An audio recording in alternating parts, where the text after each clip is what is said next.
আল্লাহ বলে বান্দা এ হও, এই কথা দিয়ে আমি তোমারে বানাই নাই, বরং 9 মাস মায়ের অন্ধকার জরায়ুতে আমি কাউকে না ডেকে একজন ফেরেশতাকেও না রেখে আমি মালিক একা আমার কুদরতি হাতে তোমারে সাজাইছি।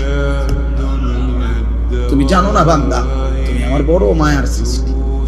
তোমার মারে জিজ্ঞাসা করে দেখো, আমি কোনোদিন তোমার মাকে তুমি যখন গর্ভে ছিলা জিজ্ঞেস করি নাই যে মা তোর ছেলের নাক লাগাবো, কোথায় লাগাবো, তুই মা বলে দে।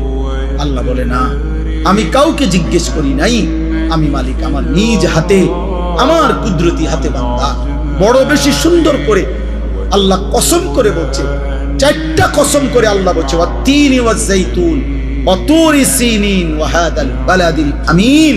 আল্লাহ বলছে কসম বান্দা, কসম কসম কসম, আমি তোরে মানুষকে বড় সবচেয়ে সুন্দর করে আমি আল্লাহ সৃষ্টি করেছি।